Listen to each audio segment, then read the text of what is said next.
Mahabodhi temple बौद्धों को नहीं मिल रहा है। महाबोधि मंदिर बौद्धों को नहीं मिलेगा तो किसको मिलेगा? नहीं मिल रहा है सर। नहीं मिल रहा है तो दुर्भाग्य है, मिलना चाहिए। आइए हम सब लोग मिलकर के एक हमें कॉपी बना करके दीजिए। 10 मार्च से सदन शुरू होगा, इसका आवाज मैं सदन में उठाऊंगा, मैं आपको भरोसा दूंगा। ओके। हमने सीखा है शांति, हम युद्ध नहीं चाहते। हम क्या चाहते हैं? हम युद्ध नहीं चाहते हैं। हम क्या चाहते हैं? बुद्ध चाहते हैं भाई। और बुद्ध जी ने क्या सिखाया? शांति। बुद्ध भगवान ने कहा, तथागत बुद्ध भगवान ने कहा, बुद्धम शरणम गच्छामि, बुद्धि के शरण में आओ। अगर आप चाहते हो कि आपकी मजबूरी खत्म हो जाए, यदि आप चाहते हो कि आपका गरीबी से आपको छुटकारा मिल जाए, यदि आप चाहते हो आपका बीमारी से आपको छुटकारा मिल जाए, यदि आप चाहते हो आपका पारिवारिक समस्या से आपको छुटकारा मिल जाए, आपको शांति मिल जाए, तो एक ही रास्ता है। बुद्ध भगवान ने कहा, तथागत बुद्ध भगवान ने कहा, बुद्धम शरणम गच्छामि। सभी लोग बोलिए, क्या कहा? एक बार जोर से बोलिए, बुद्धि के शरण में आओ। यदि चाहते हो कि तुम्हारा तकलीफ दूर हो जाए, यदि चाहते हो कि तुम्हारा संकट खत्म हो जाए, तो कहां आना है? कहां आना है? बुद्धि के शरण में। बाबा साहब ने कहा शिक्षित बनो। बाबा साहब ने क्या कहा?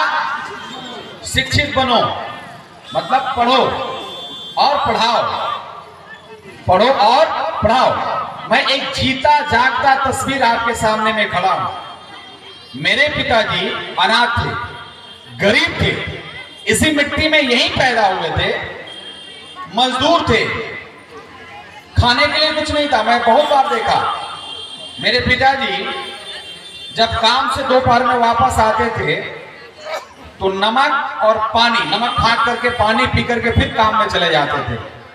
लेकिन उन्होंने एक अच्छा काम किया, और वो काम ये था कि मुझे उन्होंने पढ़ाया।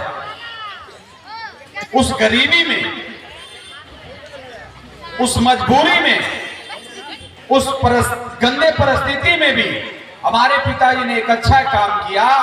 भीख मांग करके, नमक रोटी खा करके, नमक पानी पी करके मुझे पढ़ाने का काम किया। और मैं गर्व करता हूं ऐसे पिता, ऐसे गरीब बाप पर कि जिन्होंने नमक और पानी पी करके अपने बेटा को MRD मास्टर उलम और दरों पढ़ाने का काम किया।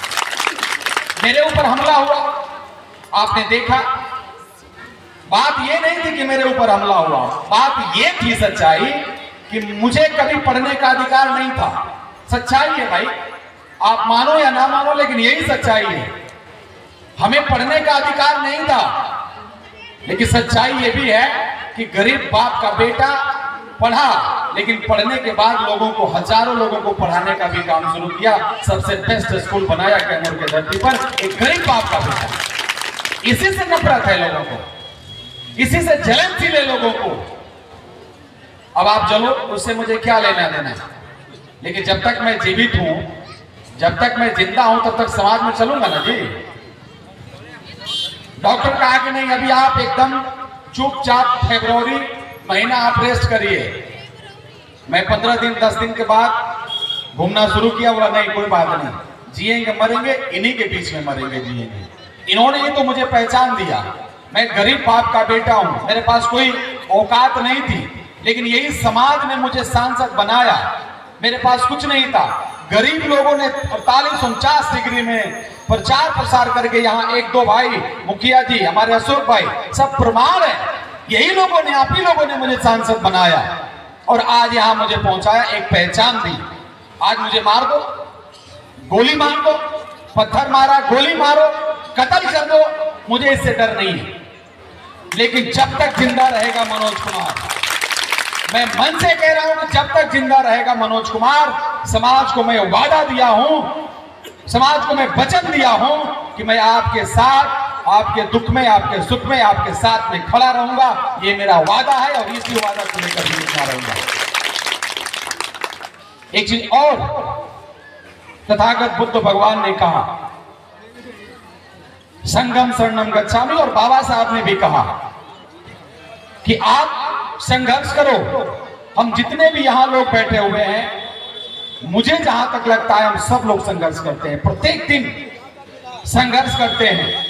एक कहावत है, किसी ने कहा था कि संघर्ष एक चुनौती है। ध्यान से सुनिएगा, संघर्ष एक चुनौती है, उसे आप स्वीकार करें, क्या बाकी रह गई देखें और सुधार करें। संघर्ष एक चुनौती है, उसे आप स्वीकार करें, क्या बाकी रह गई देखें और सुधार करें। बिना कुछ किए जय जयकार नहीं होता, और संघर्ष करने वालों का कभी हार नहीं होता, कभी हार नहीं होता। मेरे मित्रों, आज देश की हालत आप देख सकते हैं। बड़ा बात हो रही है हिंदू की, इस देश में बात हो रहा है हिंदू की, कि भारत देश को हिंदू राष्ट्र बनाना है। ठीक है, बनाइए, लेकिन आपको एक चीज और बनाना होगा। 1 बिलियन 1.2 बिलियन लगभग हम लोग हिंदू हैं। ठीक है, सबसे बड़ा बेरोजगार कौन है आप बताइए? देश में सबसे ज्यादा हम हिंदू हैं भारत में, और सबसे बड़े बेरोजगारी किसके बीच में? हमारे बच्चे बेरोजगार हैं कि नहीं है? यहां आप बात नहीं करेंगे हिंदू की, यहां आप बात नहीं करेंगे कि सबसे ज्यादा बेरोजगार हिंदुओं के बच्चे हैं, इनको रोजगार दिए। इस पर बात नहीं होगा। बात किस चीज पर होगा? धर्म पर होगा। बात किस चीज पर होगा? जाति पर होगा। भैया बता रहे थे बैनर हमारा फाड़ दिया गया, बैनर लोगों ने फाड़ दिया, लोग फाड़ दिया, कल लगा, आज बैनर लोगों ने फाड़ दिया। ये मानसिकता है। हम जातिवाद नहीं करते। बाबा साहब ने कहा था हमारी लड़ाई जाति धर्म संप्रदाय से नहीं है, लेकिन हमारी लड़ाई उनसे थी, है और रहेगी। और अपने औलाद को भी हम सिखाएंगे कि जब तक रहना बेटा लड़ते रहना। हमारी बच्ची स्नेहा हमारे बीच नहीं रही, उसके ऊपर में इल्जाम लगाया गया। आप लोगों ने भी तस्वीर देखा होगा। वैसे कहीं फांसी होता है जी, वैसे कहीं आत्महत्या होता है जिसका पैर जमीन से छुआ हुआ है, ऐसा कहीं होता है। लेकिन दरिंदों ने ये कहा कि आत्महत्या हुआ है, परिवार के लोगों को बॉडी तक नहीं टच करने दिया, और हमारे बच्ची को क्या कर दिया? जला दिया, दफन कर दिया।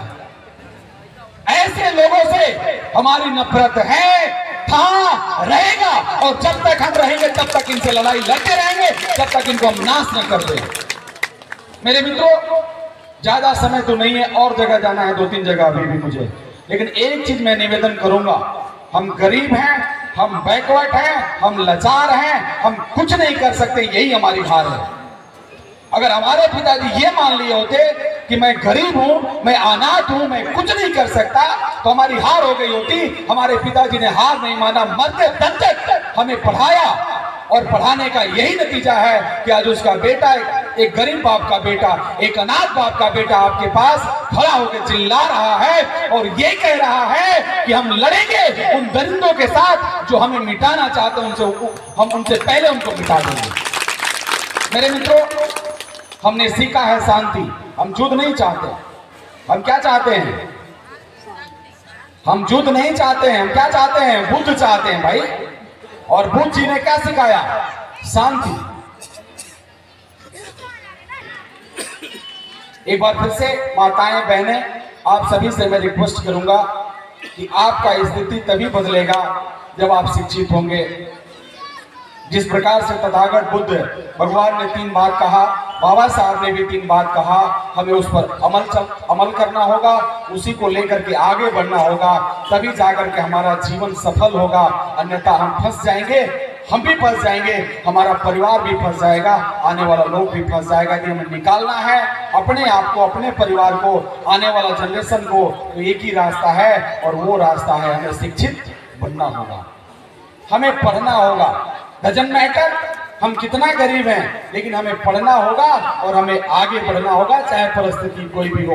इन्हीं चंद शब्दों के साथ एक बार फिर से जितने भी हमारे भिक्षु हैं, जितने भी हमारे महात्मा बुद्ध भगवान के जितने भी संत गण हैं, आप सभी को मेरे तरफ से बहुत बहुत शुभकामना, बधाई। आप अपना समय दिए, आए।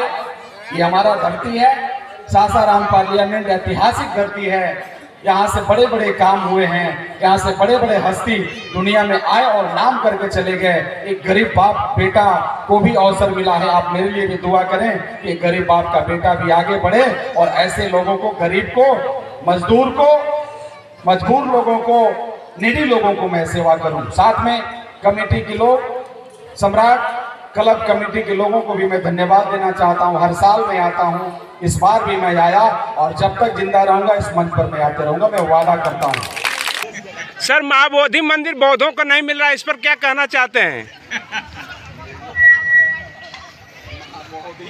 महाबोधि टेम्पल बौद्धों को नहीं मिल रहा है। महाबोधि मंदिर बौद्धों को नहीं मिलेगा तो किसको मिलेगा? नहीं मिल रहा है सर। नहीं मिल रहा है तो दुर्भाग्य है, मिलना चाहिए। आइए हम सब लोग मिलकर के एक हमें कॉपी बना करके दीजिए। 10 मार्च से सदन शुरू होगा, इसका आवाज मैं सदन में उठाऊंगा, मैं आपको भरोसा देता हूं। ओके।